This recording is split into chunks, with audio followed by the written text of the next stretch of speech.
নমস্কাৰ বন্ধুসকল, প্ৰজ্ঞান ইউনিভাৰ্ছ চেনেলত আপোনালোকক সকলোকে মই স্বাগতম জনাইছোঁ।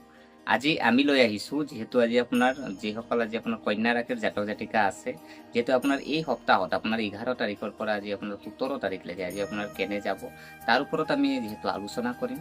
আজি আপোনাৰ গোটেইখিনি আলোচনা কৰিম, যেনেকৈ ধৰি লওক আপোনাৰ হেল্থেই হওক বা আপোনাৰ স্বাস্থ্যই হওক, আপোনাৰ ধৰি লওক পাৰিবাৰিক দিশটোৱেই হওক বা অৰ্থনৈতিক দিশটোৱেই হওক, কিন্তু আজি আপোনাৰ প্ৰতিকাৰে গোটেইখিনি আপোনাৰ এই ভিডিঅ'ৰ মাধ্যমত আজি আপোনালোকে গম পাব যে আজি আপোনালোকৰ কি আপোনাৰ সাৱধানতা হ'ব লাগিব। আজি আমি তাৰ ওপৰত গোটেইখিনি আমি আলোচনা কৰিম। তো গতিকে পলম নকৰি আহক আমি ভিডিঅ'ৰ মাজলৈ সোমাই যাম। প্ৰিয় দৰ্শক, যদি চোৱা হয় যে আজি আপোনাৰ যিসকল আজি কন্যা ৰাশিৰ জাতক জাতিকা আছে, তেখেতসকলৰ যদি চোৱা হয় 11 মে'ৰ পৰা 17 মে' যদি আমি এই সপ্তাহত কন্যা ৰাশিৰ জাতক জাতিকাসকলে যদি চোৱা হয়, তেওঁলোকৰ জীৱনত উৎসাহ, কাৰ্যকলাপ আৰু আত্মবিশ্লেষণৰ অভিজ্ঞতা লাভ কৰিব পাৰিব আৰু সপ্তাহটোৰ আৰম্ভণিত উৎসাহেৰে আপুনি ভৰা হ'ব আৰু ব্যক্তিগত জীৱনৰ এনে কিছুমান কামৰ প্ৰতি আপুনি আকৰ্ষিত হ'ব, যিয়ে আপোনাক আধ্যাত্মিক সন্তুষ্টি প্ৰদান কৰিব। আৰু বিশেষকৈ এই সপ্তাহত আপুনি আপোনাৰ পচন্দৰ কিবা এটা যেন পোচাক বা ইলেক্ট্ৰনিক সামগ্ৰী বা অন্যান্য উপভোগী বস্তু ক্ৰয় কৰিব পাৰে আৰু লগতে সুস্বাদু খাদ্য আৰু কিছুমান বিশেষ ব্যঞ্জন উপভোগ কৰাৰ সম্ভাৱনাও ৰৈ গৈছে। আৰু বহুদিনৰ পৰা বাহিৰত খাদ্য খোৱাৰ পৰা আপুনি বিৰত থাকিলে এইবাৰ ঘৰতে বিশেষ ব্যঞ্জন বনাবলৈ বা অৰ্ডাৰ কৰাৰ পৰিকল্পনা আপুনি কৰিব পাৰে। বিয়াৰ অৰ্থক আজি আমি যিহেতু আমি গম পালো যে আজি আপোনাৰ কেনেকে আপোনাৰ থাকিব, কেনেকে নাই, ইয়াৰ ভিতৰত আমি যদি চোৱা হয় যে আজি আপোনাৰ যিহেতু আজি চাওঁ, যদি আপোনাৰ 11 আৰু 12 তাৰিখ, 11 আৰু 12ৰ ভিতৰত আপোনাৰ কেনেকে কি পৰিঘটনা বা আপোনাৰ কি আপোনাৰ দেখা গৈছে যে আপোনাৰ 11 আৰু 12 তাৰিখৰ যি দিন, তাৰ ওপৰত আমি আলোচনা কৰোঁ। আহক যে 11 আৰু 12 তাৰিখ যদি আপোনাৰ চোৱা হয় যে আপোনাৰ সপ্তাহৰ আৰম্ভণিতে আপুনি ঘনিষ্ঠ আত্মীয় বা পৰিয়ালৰ কোনো সদস্যক লগ পোৱাৰ পৰিকল্পনা কৰিব পাৰে। আৰু এই সভা আপোনাৰ কেৱল সামাজিক আৰু আনুষ্ঠানিক নহয়, বৰঞ্চ আৱেগিক আৰু চিন্তাশীল হ'ব পাৰে। আৰু এই সময়ছোৱাত পাৰিবাৰিক সম্পৰ্কৰ ঘনিষ্ঠতা বাঢ়িব আৰু কিছুমান গুৰুত্বপূৰ্ণ বিষয়ত আপোনালোকে গুৰুত্ব সহকাৰে আলোচনা কৰিব। যদি পৰিয়ালটোত কোনো পুৰণি সদস্যৰ সমস্যা চলি আছে আৰু তেন্তে সেইটো সমাধানত প্ৰচেষ্টা সফল হ'ব পাৰে আৰু এই যাত্ৰা কম দূৰত্ব হ'ব পাৰে, আৰু যদিও ভ্ৰমণৰ সম্ভাৱনা আছে। আৰু সপ্তাহত আজি যদি আমি চোৱা হয়, সপ্তাহত আপোনাৰ যি মাজভাগ আছে আপোনাৰ 13ৰ পৰা 15 তাৰিখ যিটো আপোনাৰ দিন হ'ব, সেই দিনতনো আপোনাৰ কেনেকে যাব জানো আহকচোন। প্ৰিয় দৰ্শক, যদি চোৱা হয় আজি আপোনাৰ সপ্তাহৰ যিটো আপোনাৰ 13 বা 15 তাৰিখ যিটো যে কৈছে যে দিনটো কৈছে যে আপোনাৰ কৰ্মক্ষেত্ৰৰ বাবে সপ্তাহৰ মাজভাগৰ গুৰুত্বপূৰ্ণ বুলি প্ৰমাণিত হ'ব।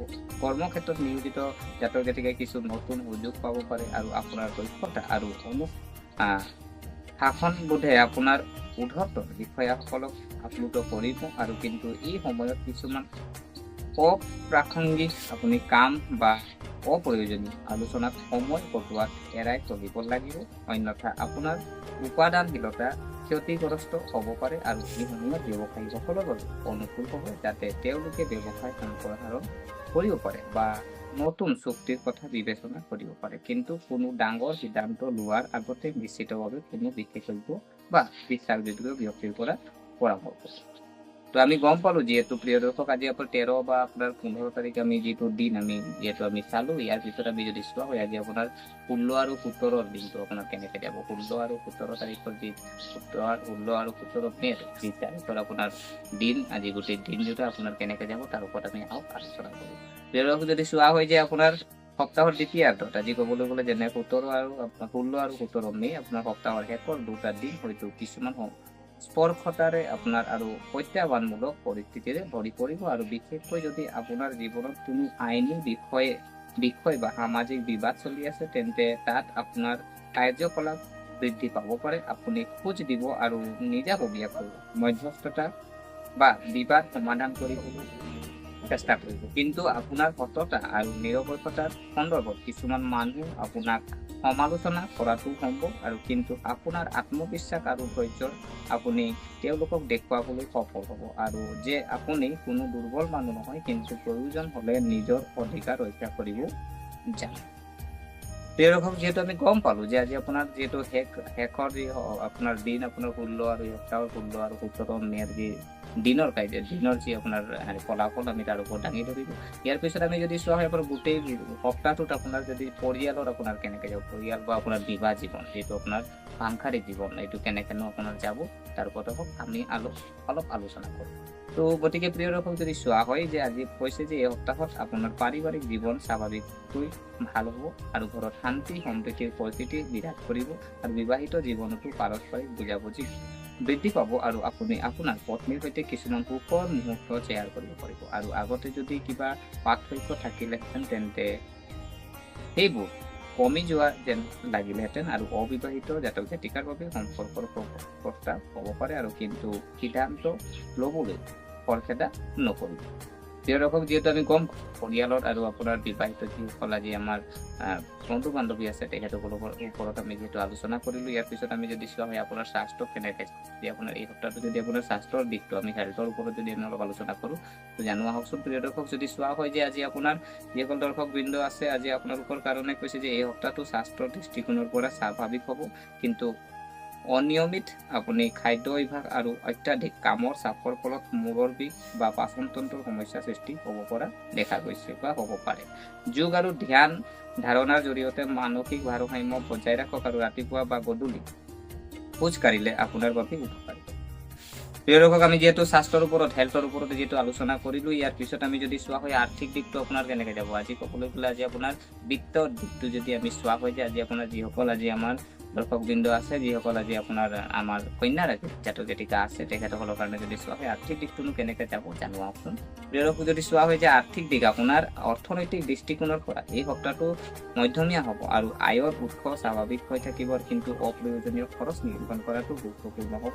যদি আপুনি আগতে কিবা এটা কিনাৰ পৰিকল্পনা কৰিছিল তেন্তে এই সপ্তাহত সম্পূৰ্ণ হ'ব পাৰে কিন্তু বাজেটৰ কথা মনত ৰাখিব। আৰু আপোনাক যদি কিছুমান আমি টিপছ কিছুমান আমি দিব বিচাৰোঁ যেনেকৈ পৰামৰ্শ আমি দিব বিচাৰোঁ যে আপুনি কি কৰিব আপুনি কি কৰিলে আপোনাৰ কাৰণে ভাল হ'ব। তো আজি কৈছে যে আপুনি বুধবাৰে আপুনি ভগৱান গণেশক আপুনি আপুনি দুবৰি বন আজি কৈছে যে ভগৱান গণেশক আপুনি দুবৰি বন যদি আপুনি আগবঢ়াই আপোনাৰ কাৰণে শুভ ফল আহিব আৰু আপুনি প্ৰতিদিনে 11-12কৈ আপুনি গায়ত্ৰী মন্ত্ৰ জপ কৰক। প্ৰত্যেক দিনে আপুনি 11 বাৰ পাৰিলে আপুনি গায়ত্ৰী মন্ত্ৰ জপ কৰিব আপোনাৰ কাৰণে সুফল আপোনাৰ পোৱা যাব। আৰু আপোনাৰ কৰ্মক্ষেত্ৰৰ অনুশাসন বজাই ৰাখক আৰু আপোনাৰ সিদ্ধান্ত লোৱাৰ সময়ত ব্যৱহাৰিক চিন্তাধাৰা গ্ৰহণ কৰক। প্ৰিয় দৰ্শক যদি আমি চোৱা হয় আজি আপোনাৰ এই সপ্তাহত যদি আমি উপসংহাৰ যদি আমি চাওঁ যে মুঠতে কন্যা ৰাশিৰ স্থানীয় জাতক জাতিকাৰ বাবে এই সপ্তাহটো উৎসাহ কাৰ্যকলাপ আৰু আত্মবিশ্বাসেৰে ভৰা হ'ব।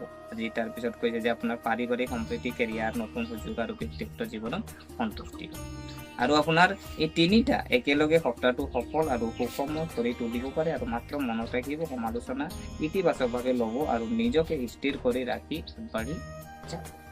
তো প্ৰিয় দৰ্শক গতিকে আশা কৰোঁ আপোনালোকে ভিডিঅ'টো চাই ভাল পালে।